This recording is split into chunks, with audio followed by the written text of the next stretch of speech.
Hello everyone, I am Lenin, Assistant Professor of English, St.Joseph's College, Cuddalore. Through this video content, we are going to learn Victorian period in history of English literature.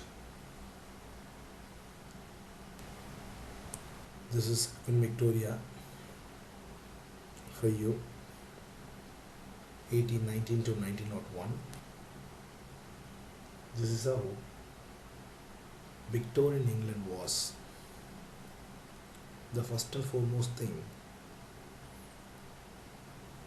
which differs Victorian England from the previous England, from the previous eras, from the previous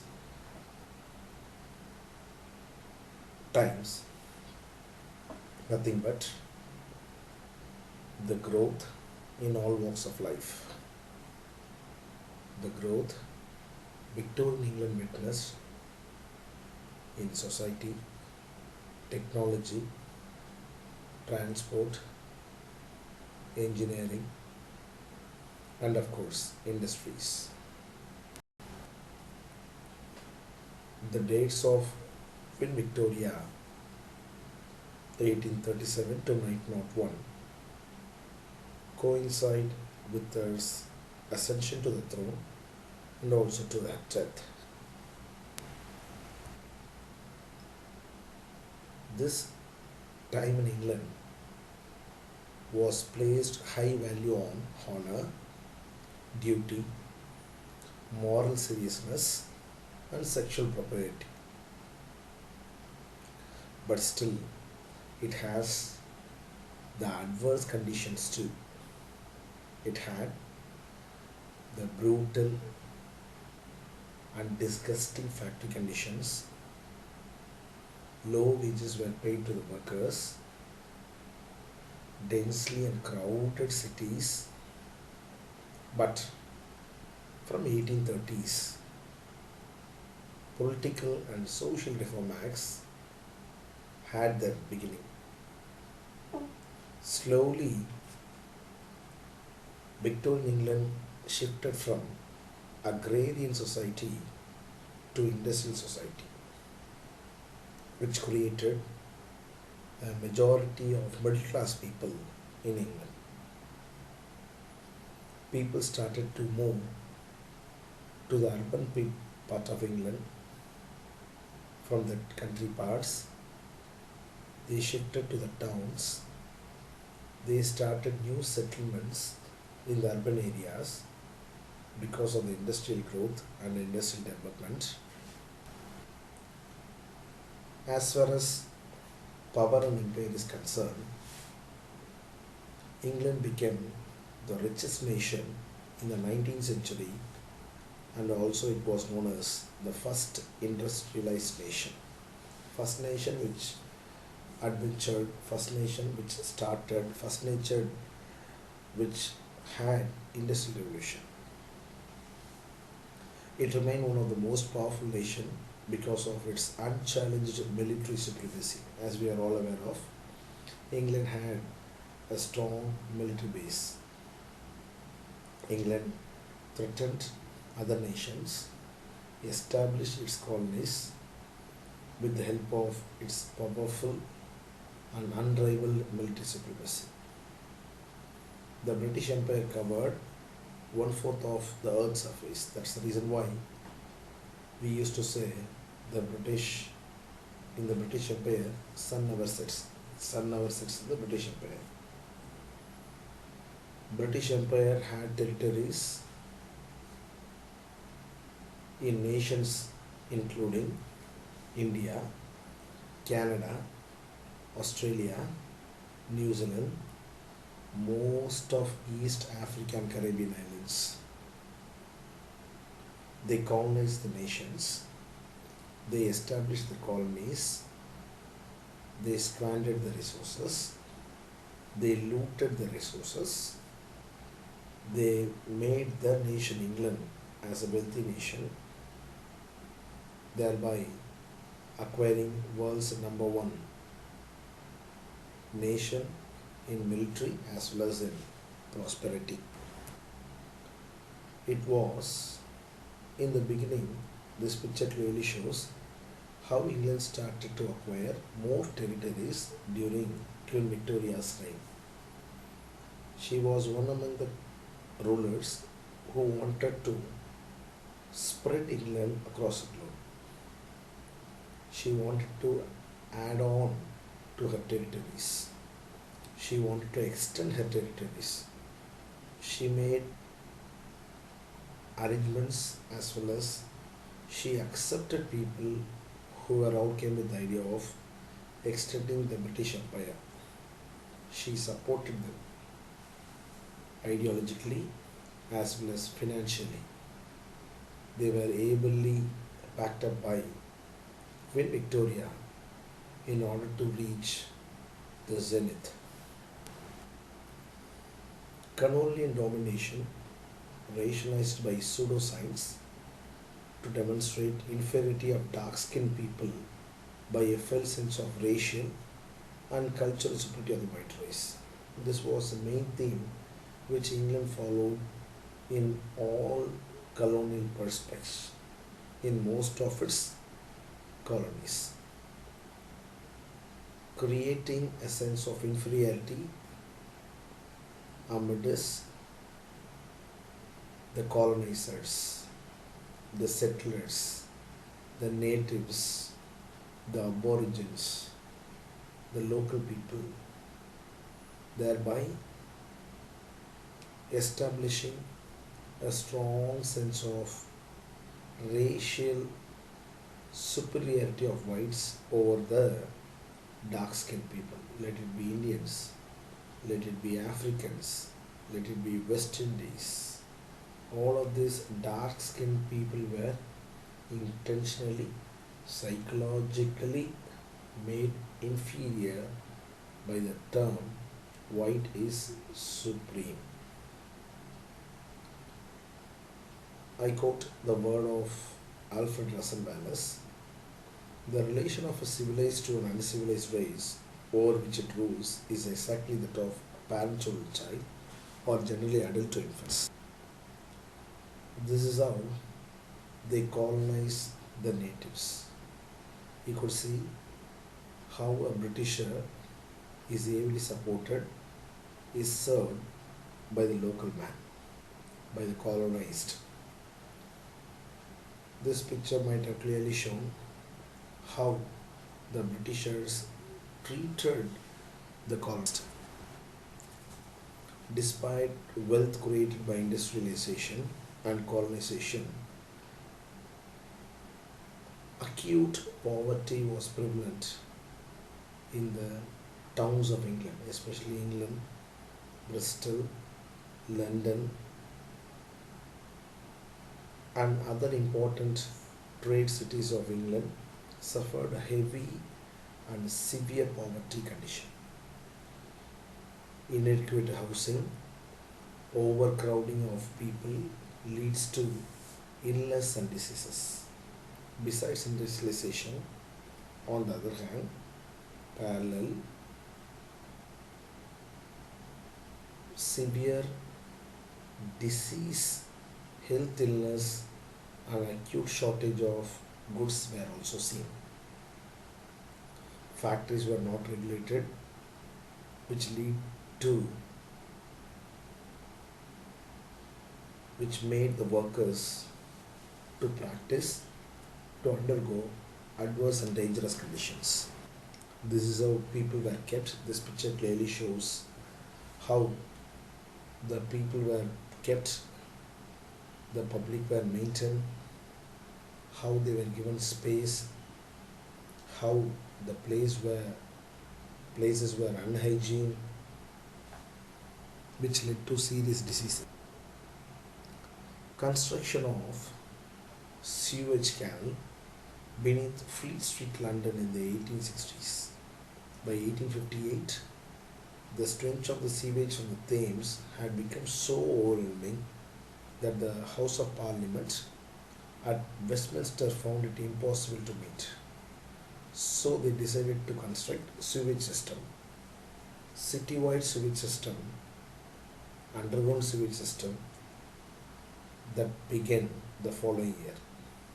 In fact, this might be the first example of underground sewage system which we follow nowadays. Two nations, they were rich and they were poor. Legislators, workers, and writers document the lives of the poor, whereas working people to provoke social reform. Even though Victorian England witnessed increase in industries, increase in wealth acquisition, increase in territorial acquisition, it had other problems too. People became poor, the condition of the working class became very poor, severe illness and health diseases impulse the people of England to be poor. Chartism, a political campaign movement to press for political reforms, including annual elections, universal male suffrage, abolition of property disqualification for members of parliament, and also utilitarianism, a philosophy developed in the 18th century which stated that the greatest of happiness of the greatest number, that is a measure of right and wrong. So people started to look after the living condition of people. Society values and culture. During Victorian England, rise of secularism and religious skepticism, which was clearly evident all throughout England amid its people. Divinity of Jesus Christ, literal truth of the Bible, man's creation, and the existence of God. This was a period which nearly shook the entire world because of the publication of Charles Darwin's Origin of Species in the year 1859 and Descent of Man in 1871. Slowly and steadily, people started to move towards agnosticism and atheism because of these publication of these great books. Scientist Thomas Henry Huxley coined the term agnostic. A person neither believes nor disbelieves the existence of God, but he just simply holds a view that for humans to possess the knowledge of such domesticity, the home, family is the center of British religious, cultural and emotional life. Industries transformed the household from workspace into prescribed gender roles. Man, male, patriarchal society becomes a breadwinner who deals in the public sphere of workplace. Women become the caretaker and spiritual guide for family in the private sphere of the home. So it was class division. Middle class lifestyle became the ideal to which all aspired. This is the family photo of Queen Victoria with her husband and their 9 children. Queen Victoria was Britain's most reverend icon of domestic femininity and motherhood. Gender and sexuality. Based on middle class lifestyle, women role to be an icon of femininity, an angel in the house. They started to look after the home, they started to look after the house, they started to look after the children, they started to look after the religion. They maintain a role that women must be the caretaker of home. Good manners, restraint from evil, moral uprightness, purity, devotion, selflessness were highly sought after by women. They did not have employment, they were not provided space for higher education, they did not have voting rights, and they were supplemented with few legal rights. The law of coverture, the legal status of a married woman. Marriage law, husband and wife considered as one person. Husband's right. The patriarchal society can control his wife, personal, property and income. He had the authority over home and children. He could use his physical power to discipline the family. If deserted by wife, she could not sue for divorce and had no rights to custody of children. Gender and sexuality. Again, Victorian men were tender, merciful, prudent and patient discipline. Women were any form of female sexual experience deemed improper or immoral, prostitutes, rape victims, unmarried mothers, spinsters, homeless women, insane and rebellious women. They were ostracized from the society and they had poverty. New women in the 1880s and 90s, they started to smoke, swear, they started to ride bikes, started to participate in debates, wearing men's clothes, refusing, they started to abandon marriage, and they had sexual, social, economic independence. In the 1880s, the term homosexual entered into the English language. Until then, no real conception of homosexuality was practiced, was identical. Homosexual becomes illegal and punishable by death until 1861. The term lesbian also emerged in the 1890s, but do not suffer the same persecution as gay women. Women were unmotivated by sexual desire, intense, passionate, and seen as innocent. As a result, feminized male characters and masculinized female characters in literature were created. Of course, it was an era of time of technology and progress. Steam engine, coal, textiles, heavy metals and printing presses, steam locomotives, of course, railway paved way, tourism and railway literacy. People started to make use of public amusements, exhibitions, circus, sports gardens, theatres, music halls, museums and shopping. Photography and cinema entered into the society. Innovations in print was also witnessed. So this is a picture of a railway station in the year 1874. How advertisements were made in the walls of that railway station. How people lived, the society, the social life. Literature is very, very important. It paved way for the production of poetry as well as fiction. It reflects daily habits, desires and aspirations of the reader. Victorian England centered on everyday experiences, moral progress and inner struggles. It detailed the descriptions of landscapes, cities and domestic. Realism was also sought after, but still it was a time it paved way for aestheticism, which meant for art for our sake, moral purpose because of the publication of Origin of Species. Novels started to dominate the literary forms. Novels spoke on social problems and domestic problems. Poetry, influenced by the predecessors, romantic poetry. Drama was romantic, witty and mocked. Non-fiction, essays, criticism, histories, biographies, newspapers and magazine. Victorian England was rightly called as the age of periodicals and the age of reading. Hope this video content would clearly give you a picture of the Victorian England. Thanks for understanding.